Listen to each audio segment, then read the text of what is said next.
people, welcome back. I'm Nat at Mud Magic. Thank you for joining us again for yet another Freddie Mercury kiln unload. Guess what? I'm jumping straight in. I'm not even saying hello to her yet. I'm not even looking at her, to my homework because I have massive homework today. It's her birthday. Happy birthday.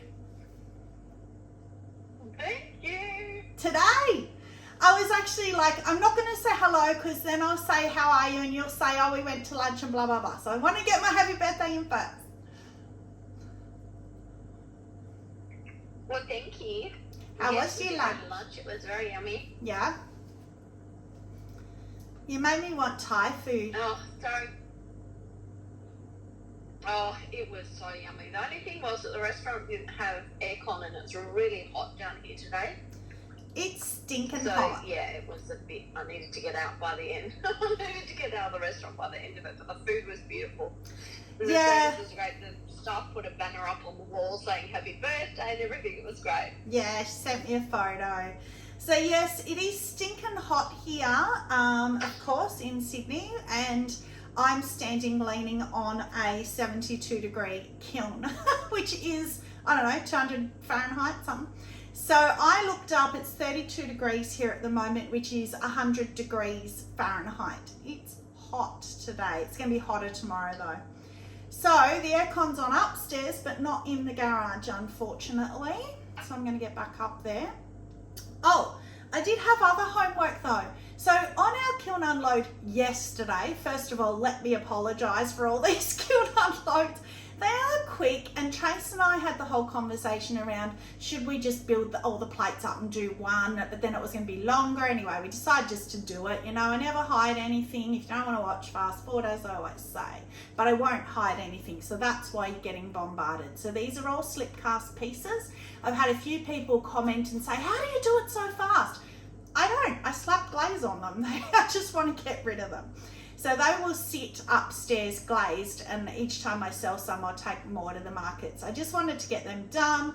Part of my New Year's resolution, get rid of them all. So all of them are glaze painted now. So I didn't even tell Trace that. Yesterday I got all the rest of them and brought them down.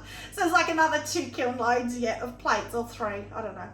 So, but because yesterday I was really mean to Trace, I got her up at like 7 o'clock in the morning because she had messaged, so I knew she was awake, but I had to work, so I wanted to get it done.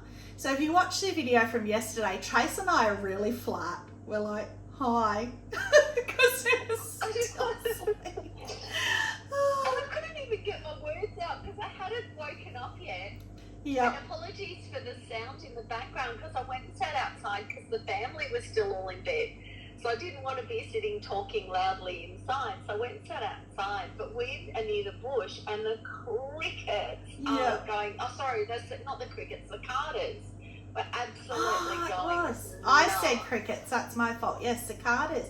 So if you hear a noise and it sounds like ripping paper or something, it's actually the cicadas, because I said to her just then before we started, was that cicadas? Like when you watch it back, it's all you can hear. It's crazy. But because of that, and Trace even says in that video yesterday, oh, I can't even, my brain's not working, it's too early, because she couldn't get her words out, and I was feeling the same. So I feel a bit relieved that afterwards, I'm sure a lot of you were yelling at your TVs and your screens, because I had a complete brain meltdown and I couldn't work out in my head what this was. And I kept saying, oh, you know, it's sapphire float, but it's the light flux doing the pink. And then I had the sapphire float one, which is glorious. And I'm trying to tell you it's reactive red. Well, duh. Obviously the pink one's the reactive red. So I thought I'm going to just say that because the sapphire float one is just so glorious. So it was not the light flux's fault. Sorry, light flux. It was reactive red. It is because it reacts differently on the light flux to the running hot chowder. So that is still interesting.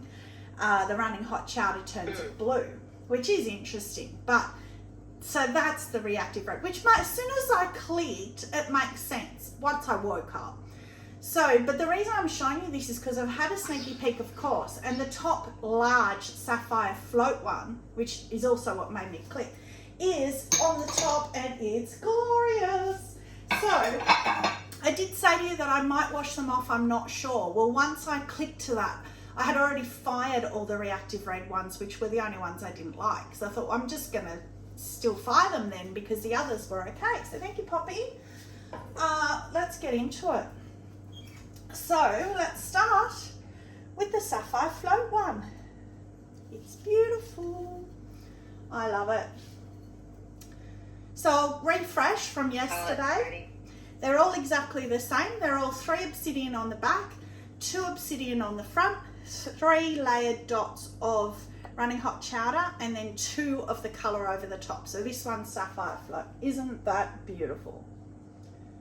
Oh, I love sapphire float. That's pretty. So pretty. It's actually, I don't know if you can see, it's got a tiny faint pink tinge, and I'm wondering if that is the light flux.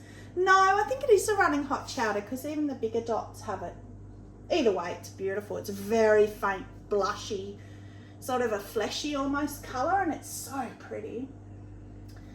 But the only thing that I've realised is wrong with these, and it was because Jeanette commented, thank you Jeanette, and she said that with her platters, she did the dots a lot smaller, and I think that if I had done them a lot smaller so that there was more veining and more like colour in between kind of thing, I think I would like them better. But I'm nitpicking. Like, I really like that. That's beautiful. Yeah, that's really pretty. Yeah.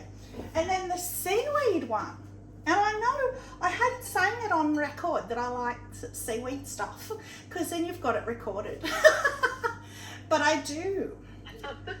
I like that. I don't love it because it's still a bit here sickly green, but the general feel of it I like.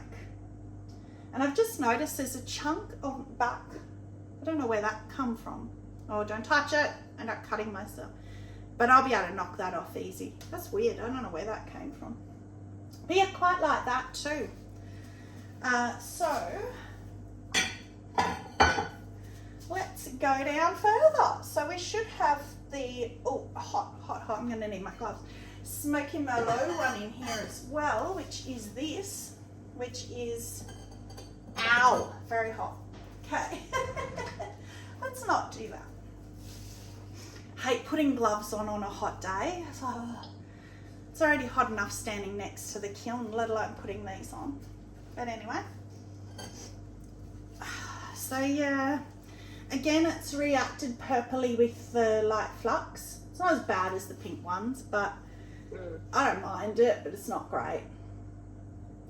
But I like the potential, if it was just running hot chowder, how you get the purple behind on the obsidian. I do like that.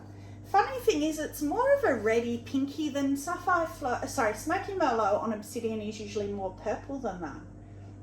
So, yeah, interesting. Yeah, it's pretty though. Yeah, it is. I don't mind it. It's not like that pink one. Ugh. So the pink, the reactive red. If you do reactive red on obsidian, just those 2 colours, it goes the most spectacular purple. I wish I had bought that canister out. It's beautiful. And that was why, I'll just show you that again from yesterday. That was why I did that, because the whole background is obsidian. So I figured in all the in between the circles would be that beautiful, vibrant purple, and it's not.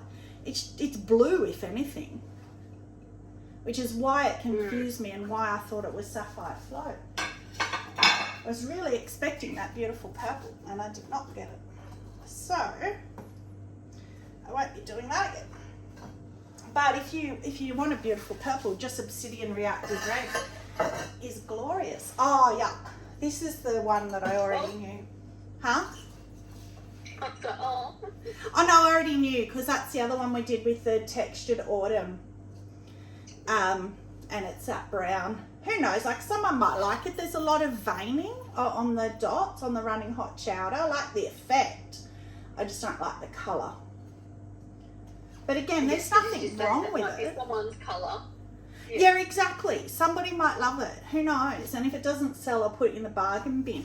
Someone else commented, and I'm sorry, I didn't write down who it was, and said, don't just automatically put things in your bargain bin just because you don't like them. And it's so true. I've got to stop doing that, because I look at things like that and go, nah, I'm either throwing it in the bin or I'm putting it straight in the bargain bin. But who knows? Like, you always sell the pieces that you hate seem to sell first. So that'll be a good test. Yeah, it's weird. Put that at normal pricing on my normal table, and it'll probably sell first. So I might put that in. Yeah, probably. It's pretty hot, so I'm going to put it up on that one. Yeah, so it's true, you know, if there's nothing wrong with the piece, I've got to stop doing that. Right, I don't know what's down here. Oh, the refires. Okay, and guess what? They didn't fall over and they didn't kiss, hopefully, and they didn't stick. So that was the ones that kissed. You can see here where I've put the glaze because it's got a dribble, but you can't see that anymore. I sanded it, put a bit more power turquoise, and it's gone. Now look at that. So Sarah Walton, in one of her last videos, just mentioned briefly how she likes that gradient of glaze. I normally don't like it. I like a solid colour because I think it looks like the application is wrong. But I love that because it's thick enough. The thin coat is thick enough. If the thin is too thin and you can really see the clay, I think it looks wrong. But that's beautiful. Yes, it's not transparent enough to show the glaze, but I just love the drippy lines and stuff that you get. It's beautiful. But remember the inside, how it was a running hot chowder and you could see each run last time I showed it. Look on the refire. It's all blended. It's even better. It's beautiful. Pretty. It's blended a lot more. Yeah, that looks gorgeous. Oh, it's so pretty. I'm glad I refired that now. You never know with refires. They can crack, they can be temperamental, but I had to do it because I had kissed and I had a big chunk. So this is the other one, the big chi. So it had there touched the shelf, and you can really see that. I tried to sand it as much as I could, but that was as best as I could do it. So yeah, that's a shame. And it's gone real dirty inside. It's not dirty, that's just what oatmeal does. Oatmeal solid on bloom light flux. That last one was power turquoise running hot chowder. But yeah, that's a shame. But where they kissed, you can even see that still. And I sanded that a lot. That's because that was darker. That was the power turquoise. So it's still showing the power turquoise there a bit. Yeah, not happy with that one. Yeah. See that one, I just want to put in the bin, and someone will be like, no, don't put it in the bin, but don't like it. Oh, and that's the other smoky mellow. That's the stuff that you need to put in your $10 bin, because there's functionally nothing wrong with it. Except for the rim. When it's cooled and I can take my gloves off, I'll feel it. If it's really rough and it's really unsafe, then I won't. But if it's not, I'll make a decision. Because the thing is as well that I don't like is these things are then out in the world as your pieces. So if I'm not happy with them, I don't really want them out in the world. I mean, these don't have my stamp on them anyway because they're all the slip cast pieces. So, but still, I don't like the thought of it. So that is the other smoky mellow, just the little plate. And the cones, I can reach them, are completely dead 6 again. So I'm just gonna have to turn, well, I don't know, because it's all plates and big pieces. I only had like, 5 or 6 pieces in the entire kiln. I think that affects the cones. So I might wait until I do a normal kiln. If that ever happens in my lifetime, get rid of these plates.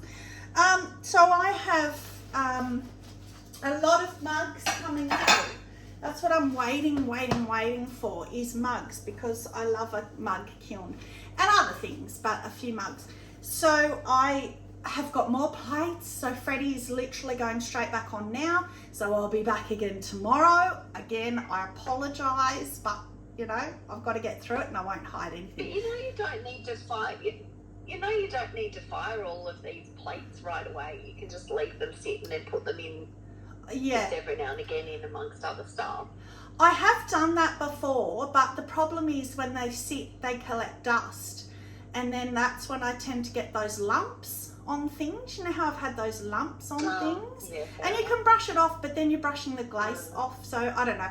But I don't care. I'd just rather get them all through, get them done. They can just sit upstairs glazed and they're done, they're finished. So that's why I'm doing it. I don't have to take them to the markets, and I won't. I'll only take a few. And as they sell, take more. But what I was going to say was that is the, I think, don't quote me on it, but I'm pretty sure that is the frozen pond ones all done. So we're not going to be bored by those. But Christine commented on my last kiln, and she said, for the floating pond, try doing a base of power turquoise, dots of running hot chowder, and then on top of the dots of running hot chowder, do dots of cosmic tea dust. And she said it spreads and it puts silver rings around the running hot chowder. So I already had those 2 plates that were power turquoise running hot chowder, and I wasn't that happy with them. They were okay, but I wasn't over the top. So I thought, well, you know what, I'm just going to refire them. So I've put the dots of the cosmic tea dust, so they will go through, Christine. So that will be tomorrow, hopefully. I think I'll fit them in. But I also did some more of the poured, you know, that poured one that I did that Kim Unseth did, where she just poured a line down. So I did that, but I did it in my colours. Yes. So I did the previous ones in her colours. These are in my favourite combo. So it's all Amaco plates. And I did a couple of splatters and stuff. And a couple more beachy, and then they'll be done. So that is it. Sorry, be back tomorrow. Got to stop saying sorry. You don't have to watch if you don't want to. So, but thank you for watching and getting this far. Thank you very much for joining. Stay muddy and have a magic day. Bye.